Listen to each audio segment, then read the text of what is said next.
Greetings, families. Welcome back. Thank you so much for clicking on this video. If this is your first time, my name is Mamli, and you are very welcome. This video is just a quick update about Burkina Faso. Yes, great things are happening. The agriculture revolution is happening. This video is series of videos that I've put together. Enjoy it, like it, share it if possible. My returning new subscribers, my new families, thank you so much. My VIPs, my kings and queens, thank you so much. I'll be back soon. See you. Bye bye.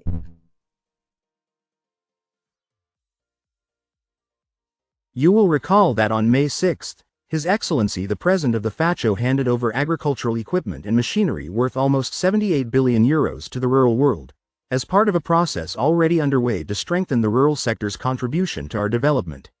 On that day, we announced that a first wave of 460 tractors would eventually be made available to farmers, with a further 1,000 to follow. So it's the second wave that's being assembled here, and we've come to supervise this activity and check that the tractors are actually arriving on Burkinabe's soil, as well as monitoring the assembly process to make sure that the mission entrusted to us by His Excellency is being carried out. The Tropic Agro-Industry Group is an agro-industrial complex comprising an agricultural tractor assembly unit with a capacity of 30 tractors a day, and a fertilizer formulation unit with a capacity of 600,000 tons. We have an average of 100 tons of fertilizer produced here per hour, which is the short-term complex. Must also grind and granulate rock phosphate found in Burkina Faso, here for the supply of 1,000 agricultural tractors on which we are. This is the first phase of 500 that have arrived.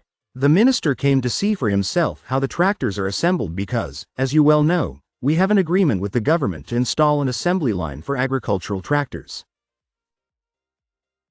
The farm tractor assembly line is operational, and the tractors that are being assembled right now, that you see behind us, are assembled by our factory. About the lasso here, soon, we'll be delivering the first 500 orders for farm tractors, which come in all sizes, right? And to really boost recall productivity too, it's worth noting that if we deliver these 500 tractors, we've put 2,400 tractors of this make on the road in Burkina, and so far we've had nothing but positive feedback.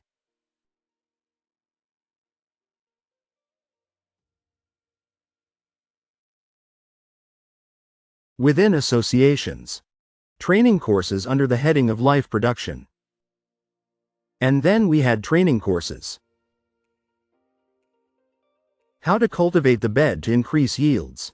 We used to work, but it wasn't like that. So we got equipment and tractors to be able to scour fields.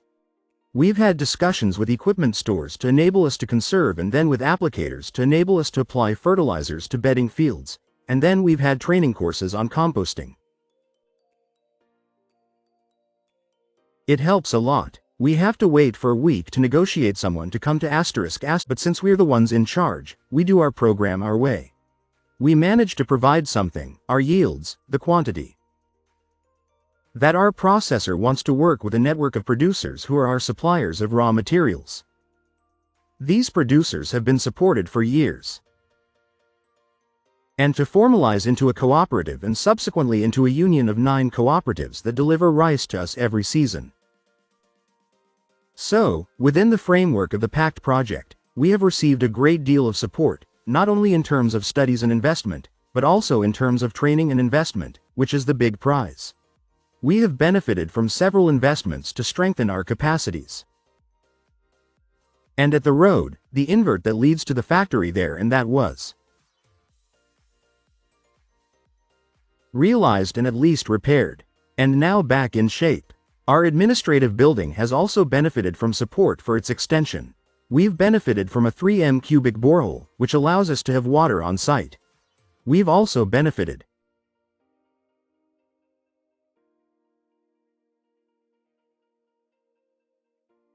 support for solar field extension. We're also going to benefit from professional support for our enclosing wall and for the construction of changing rooms.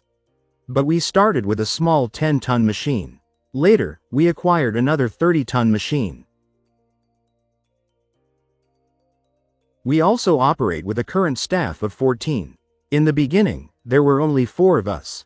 First we had the Itiver kilns, then we had the ore mill, which is here, and then we also had a 96 kilowatt solar power plant, and we also had a 521 square meters séchage. So that's a really huge contribution from the pact, and we'd like to say a big thank you to the losses. So, Eduard? With 16 permanent staff and around 30 day laborers, we've been working with producers since 2006, and we've tried to organize them into a cooperative. This enables us to keep track easily and also to guarantee the raw material. We also have prescriptions at the beginning of the year to help the grower fit into the calendar. So we often give fertilizer. Sometimes we'll go for plowing, and at the end of the year, we're also there for harvesting. There are specific elements involved in the production we intervene in. A large Burkinabe company specializing in the production of nutritional solutions for the management of various forms of malnutrition. So in Burkina we essentially manufacture 2 products today, which are peanuts plans. This is a product used to treat severe acute malnutrition, and the second product. It's a pea shop plan which is used for the treatment of malnutrition, is said, but moderate, so less dirty, less advanced than for severe, so we have an installed production capacity of about 5,600 tons. Today, the company employs 110 people. IL's News FET-O was created on the basis of an observation. That's it, and we've seen the humanitarian players who are united among NGOs and bought. Many were importing a lot of these products from Europe and the United States, often to treat children in Burkina. So we thought, why not set up a local production unit? This will make it possible to avoid imports while creating added value locally, using raw materials that can be found locally. In fact, Innovation's production uses peanuts as one of its basic raw materials. And unfortunately, when we launched the production project, they were immediately confronted with the availability of the raw material locally to our specifications.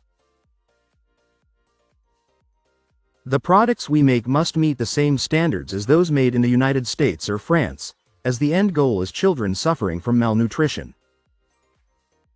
Means that the product has to meet very strict specifications, which will inevitably have repercussions on the raw materials.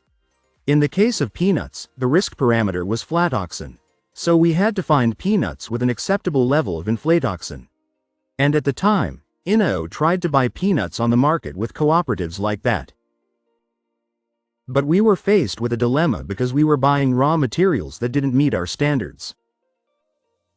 As a result, we often have materials but we can't produce them, or we've checked the quality and it's good, but after using it, it's not so good, and we end up either shutting down the factory while the malnourished children wait.